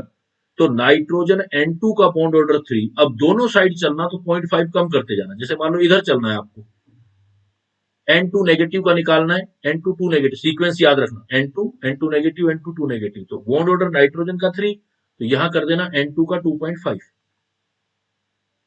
N2 नेगेटिव का 2.5। फिर आगे चलना है तो 0.5 और कम कर देना, बॉन्ड ऑर्डर आ जाएगा 2, निकाल के देखोगे तब भी यही आएगा। और इधर भी चलो 3 से, तब भी यही सीन, N2 पॉजिटिव का भी बॉन्ड ऑर्डर 2.5 और N2 पॉजिटिव का भी बॉन्ड ऑर्डर 0.5 और कम कर दो 2। तो बॉन्ड ऑर्डर देख रहे हो आप। अब आप देख लो कि N2 14 इलेक्ट्रॉन वाले का 3 है, उसकी दोनों साइड चलो, जहां भी जाना है आपको जाना है, 0.5 कम करते जाना। तो बॉन्ड ऑर्डर निकल गया, तो बेटा आपको स्टेबिलिटी बतानी है। अब ये स्टेबिलिटी कैसे बताओगे, क्योंकि बॉन्ड ऑर्डर तो सेम आ रहे हैं। तो बॉन्ड ऑर्डर जब सेम आते हैं तो स्टेबिलिटी का क्या ट्रिक बताया था मैंने, जब आपको रिलेटिव स्टेबिलिटी देखना है, रिलेटिव स्टेबिलिटी चेक करना है आपको। सपोज आपने रिलेटिव स्टेबिलिटी चेक करना है, तो रिलेटिव स्टेबिलिटी चेक करने के लिए आपने क्या करना है, अगर बॉन्ड ऑर्डर जिसका ज्यादा है उसकी स्टेबिलिटी ज्यादा, लेकिन बॉन्ड ऑर्डर सेम है तो नेगेटिव वाले को अनस्टेबल लेना। जैसे देखो सबसे कम बॉन्ड ऑर्डर किसका है, N2 पॉजिटिव का और N2 नेगेटिव, N2 पॉजिटिव का और N2 नेगेटिव का। इसमें से क्या करना है फिर, अब दोनों का बॉन्ड ऑर्डर सेम है तो स्टेबिलिटी ज्यादा किसकी दिखानी है, कैटायन की। कैटायन की स्टेबिलिटी ज्यादा, एनायन की स्टेबिलिटी कम। तो क्या बताओगे आप, N2 नेगेटिव और N2 पॉजिटिव, इसकी स्टेबिलिटी ज्यादा करनी। उसके बॉन्ड ऑर्डर उसके बाद देखो फिर N2, जो N2 पॉजिटिव आ रहा है और N2 नेगेटिव, तो अगेन बॉन्ड ऑर्डर सेम आ रहा है 2.5, तो सेम आ रहा है तो डायरेक्ट ट्रिक से सोल्व करना बस। तो पॉजिटिव वाले को ज्यादा स्टेबल कर देना, बॉन्ड ऑर्डर सेम आ जाए तो N2 नेगेटिव, उससे ज्यादा N2 पॉजिटिव, और सबसे ज्यादा N2 आएगा। तो आपकी इधर से इधर जाओगे तो ये रिलेटिव स्टेबिलिटी इंक्रीज हो जाएगी। रिलेटिव स्टेबिलिटी जो आपका जा रहा है वो इंक्रीज हो रहा है। तो ये क्वेश्चन एग्जाम में आता है, नाइट्रोजन वाला सीधा आता है, तो ध्यान रखना है। पहले आपने न्यूट्रल सबसे स्टेबल होगा, देखो फिर वही वाली बात सोचो, N2 सबसे स्टेबल है इनमें और बाकी चार्ज वाले हैं, तो अगर चार्ज मैग्नीट्यूड सेम है तो नेगेटिव वाले से पॉजिटिव वाला स्टेबल, और बाकी बॉन्ड ऑर्डर से निकाल ही सकते हो। फिर यहां एक पॉइंट और पूछेगा आपसे बेटा, और दूसरा पॉइंट जो पूछेगा वो पूछेगा ये पैरामैग्नेटिक है या डायामैग्नेटिक है। अभी अभी नाइट्रोजन आपने सोल्व किया था तो नाइट्रोजन आपका डायामैग्नेटिक आया था। नाइट्रोजन डायामैग्नेटिक है, अगर मैं यहां से एक इलेक्ट्रॉन कम कर दूं तो भी ये क्या हो जाएगा, N2 पॉजिटिव पैरामैग्नेटिक हो जाएगा, और अगर एक इलेक्ट्रॉन और कम कर दूं तो फिर ये डाया आ जाएगा। और अगर मैं एक एक इलेक्ट्रॉन बढ़ा दूं, ये तो ऊपर जाएंगे बेटा, यहां जाएंगे, एक एक इलेक्ट्रॉन बढ़ा दूंगा तो एक एक तो दोनों में पैरा आ जाएगा। अब आपने ट्रिक से कैसे याद रखना है, देखो आपके पास N2 पॉजिटिव है, तो इसके लिए एक ट्रिक लिखवा रहा हूं मैं, डीपी का होल स्क्वायर पी, डीपी का होल स्क्वायर पी, मतलब पहला डाया, दूसरा पैरा, फिर डाया, फिर पैरा और लास्ट वाला पैरा, डीपी का स्क्वायर पी, डीपी का स्क्वायर पी। तो इससे आपने जो है ये वाला क्वेश्चन याद रखना है। तो N2 वाला केस आ जाए तो अगेन मैं देखो रिपीट कर रहा हूं बेटा इस क्वेश्चन को, क्योंकि इंपॉर्टेंट क्वेश्चन है। एग्जाम में क्वेश्चन क्या आएगा वो ये बना सकते हो आप, जैसे जैसे आप क्वेश्चन की बात करोगे, ये आपके पास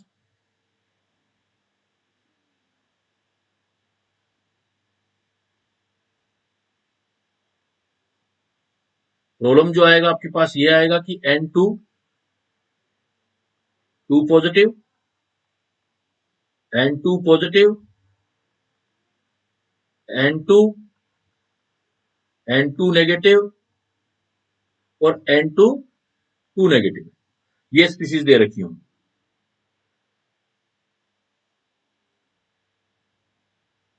अगर आप इसके अंदर निकालोगे N2 पॉजिटिव, N2 नेगेटिव, तो अब ये क्लियर कट है कि जैसे बॉन्ड ऑर्डर है वो आपने, मैंने बोला कि ऐसे याद करोगे, ये 3 इधर चलोगे तब भी ये हो गया आपका, याद हो जाएगा साथ के साथ।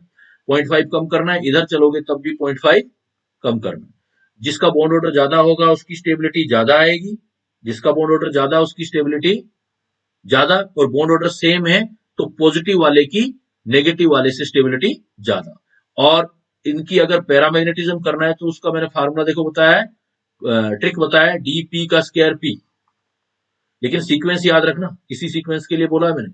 इसका मतलब फर्स्ट स्पीसीज आ जाएगी डायमैग्नेटिक, दूसरी फिर पैरामैग्नेटिक, अगेन थर्ड डायमैग्नेटिक, फिर पैरामैग्नेटिक, फिर ये पैरामैग्नेटिक, डीपी डीपी, मतलब डीपी का स्क्वायर पी आ रहा है। तो इस तरीके से आप इस चीज को याद कर सकते हो, यहीं पर क्वेश्चन बनने का प्रोबेबिलिटी। अभी मोने ने पूछा है कि सर एंटी वाले में कैसे होगा, बोरोन का क्या प्रॉब्लम हो रही है। प्रॉब्लम होनी ही चाहिए बेटा, इसका मतलब गलती कर रहे हो आप कोई, अगर आप कुछ बना रहे हो तो जैसे बोरोन है B2 है तो 5 और 5 10 इलेक्ट्रॉन होते हैं, बोरोन में आपने इलेक्ट्रॉन गलत ले लिया, एक भी गलती, छोटी सी गलती है तो हम आपका मिस्टेक हो जाएगा इसमें। तो 10 इलेक्ट्रॉन है, तो 10 में देखो सिग्मा में 1s में 2 electron, sigma star 1s 2 electron, फिर sigma 2s 2 electron, sigma star 2s 2 electron, इसके बाद पाई 2px और पाई 2py आएंगे। लेकिन पाई 2 ये गलती कर रहे हो आप, यहां गलती कर रहे हो, पाई 2px और पाई 2py दोनों की एनर्जी बराबर है, तो आपको एक एक करके भरना है मोने, दोनों इलेक्ट्रॉन एक साथ नहीं भरने। पहले ऐसे भरोगे 2 4 6 8 9 10, 9 10, एक एक, दोनों की एनर्जी बराबर है। जब दो की एनर्जी बराबर होती है तो एक एक करके पहले सिंगली फील्ड भरा जाता है, बाद में आप जो है कंप्लीटली फील्ड करते हो। अब जो नेक्स्ट आता फिर आप इधर उधर रखते हो, तो ये गलती बच्चा कर सकता है, ध्यान रखना। इसलिए बार बार मैं बोल रहा था जिनकी एनर्जी बराबर है, पाई 2px पाई 2py एक साथ बोल रहा था मैं, पाई 2px पाई 2py एक साथ करना है बेटा। तो एक साथ करना है तो वहां से पता लगेगा आपको, दो नहीं कर देना, यहाँ पर जीरो नहीं करना, इधर तो गलत हो जाएगा, एक एक करके फिल करना है। तो पाई 2px और पाई 2py दोनों की एनर्जी बराबर है, बराबर है तो बेटा एक एक इलेक्ट्रॉन करके भरोगे, दो तो थोड़ी ना भरोगे, एक इधर, फिर दूसरा लाओगे अगर जरूरत पड़ती, तो अब है ही नहीं दूसरा, तो 2 2 4 ये इससे कैंसिल, ये इससे कैंसिल, अब बॉन्ड ऑर्डर निकालो, बाकी जो रह गया, तो ये दो ही इलेक्ट्रॉन रह गए आपके बॉन्डिंग में, टू है ना। और टू माइनस एंटी बॉन्डिंग में तो इलेक्ट्रॉन नहीं है, 2 और 2 4 5 6 7 8 9 10 हो गया था, तो 10 हो गया था, तो 2 - 0/2, तो बॉन्ड ऑर्डर कितना आ गया 1, तो बोरोन बोरोन के बीच एक बॉन्ड होगा, B2 मॉलिक्यूल में एक होगा। तो ये गलती कर सकते हो या यही की होगी, मुझे पूरा आइडिया है कि आपने यही गलती की होगी, तो ये गलती नहीं करनी, पाई 2px पाई 2py में एक एक इलेक्ट्रॉन करके भेजना है। ऐसे ही देखो अभी कुछ बच्चे ने, एक बच्चे ने यह क्वेश्चन पूछा भी था और फिर किसी बच्ची ने जवाब भी दिया था कि Li2 पॉजिटिव एग्जिस्ट करेगा या नहीं करेगा, Li2, तो आपने इलेक्ट्रॉन काउंट करने से, भाई आपको कॉन्सेप्ट क्लियर हो गया तो फिर कोई प्रॉब्लम ही नहीं है। Li2 करना है तो एक लिथियम में कितने इलेक्ट्रॉन होते हैं 3, दो लिथियम में 6 इलेक्ट्रॉन हो गए, 6 कैसे भरोगे, sigma 1s sigma star 1s, 2 इसमें आ गए 2 इसमें आ गए, फिर सिग्मा 2s 2 आ गए, हो गए इलेक्ट्रॉन, क्योंकि आंसर गलत दिया था, दूसरी बच्ची ने भी उस पहले बच्चे को गलत आंसर दिया था। जब तक खुद के हैंड से बनाओगे नहीं और पूरा फंडामेंटल सही नहीं करोगे, तब तक आपका क्वेश्चन का आंसर आपका सही नहीं निकलेगा। बॉन्ड ऑर्डर निकालना है, ये इससे कैंसिल हो गया, ये 2 रह गया, 2 - 0/2 1, बॉन्ड ऑर्डर आ गया 1, Li2 का बॉन्ड ऑर्डर, इसका मतलब Li2 एग्जिस्ट करेगा। तो आप किसी भी स्पीसीज को बना के देख सकते हो, कोई भी स्पीसीज है उसको आप बना के दे सकते हो कि वो बॉन्ड ऑर्डर अगर जीरो नहीं आता, जब तक अगर किसी चीज का बॉन्ड ऑर्डर जीरो आ जाता है, जैसे He2 करोगे तो जीरो आ जाएगा, He2 करेंगे तो इसमें बॉन्ड ऑर्डर जीरो आ जाएगा, तो बिकॉज 2 और 2 4 इलेक्ट्रॉन है, तो 4 इलेक्ट्रॉन कैसे भरोगे, सिग्मा 1s में 2, सिग्मा स्टार में 2,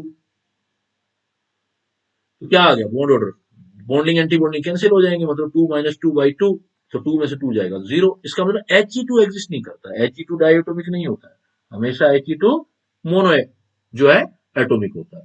तो बट ये फिर भी ध्यान रखना है बेटा, जो मैंने अभी आपसे, अभी जो मैंने मोटी करवाया आपको, इधर ध्यान देना है, कुछ ट्रिक यूज करने हैं, कुछ ये जो C2 मोलिक्यूल वाला है, N2 मोलिक्यूल वाला है, बहुत इंपॉर्टेंट एग्जांपल है।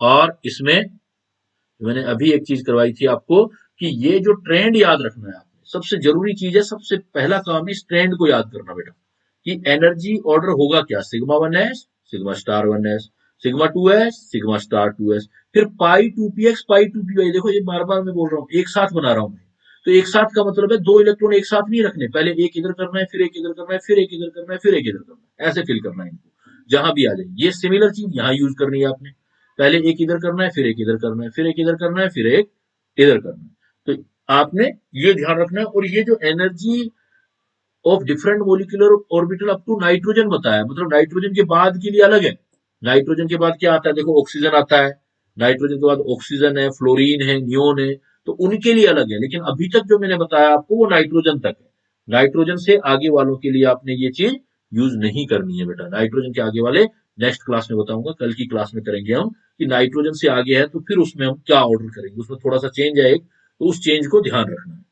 उस चेंज को आपने ध्यान रखना है इसके अंदर कि। और एक देखो, अब मैं जल्दी से आपसे लास्ट में क्वेश्चन पूछ रहा हूं कि अगर आप एनर्जी डिफरेंट मोलिकुलर ऑर्बिटल करते हो तो सबसे हाईएस्ट एनर्जी किसकी है और सबसे लोएस्ट एनर्जी किसकी है, जो आपने बनाए हैं इनमें किस मोलिकुलर ऑर्बिटल का एनर्जी हाईएस्ट आया है और किस ऑर्बिटल का लोएस्ट आया है, बेटा बताओ जल्दी से।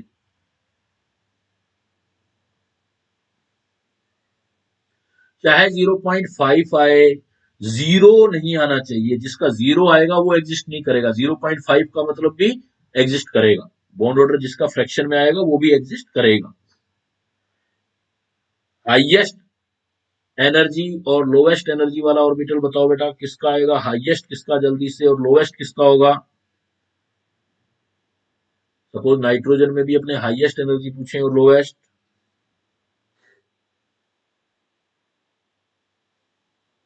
बॉन्ड ऑर्डर नहीं बेटा, मोलिकुलर ऑर्बिटल बताना है। कौन सा मोलिकुलर ऑर्बिटल है जिसकी एनर्जी हाईएस्ट है और किस मोलिकुलर ऑर्बिटल की एनर्जी लोवेस्ट है। नहीं नहीं, फॉलो नहीं कर रहे हो आप। ये है ना ऑर्बिटल, तो ये है मोलिकुलर ऑर्बिटल, ये है। इनको देख के आंसर देना है। इसीलिए तो मुझे था ना कि ये आप क्वेश्चन जो है वो गलत दे सकते हो आंसर। क्वेश्चन ही नहीं समझ पा रहे हो, वही समझना है आपने। मैं पूछ रहा हूं कौन सा मोलिकुलर ऑर्बिटल इन सब में है जिसकी एनर्जी सबसे कम है और कौन से वाले की एनर्जी सबसे ज्यादा है। तो सिग्मा स्टार बेटा, sigma star 2pz, sigma star 2pz इसकी मैक्सिमम एनर्जी है, मैक्सिमम एनर्जी। और सिग्मा 1s जो बिल्कुल ये पड़ा, सिग्मा 1s उसकी लोवेस्ट, ये पूछना चाहता था। ओके बेटा, see you very soon for next part of MOT, and till then bye bye, thank you, now I am living.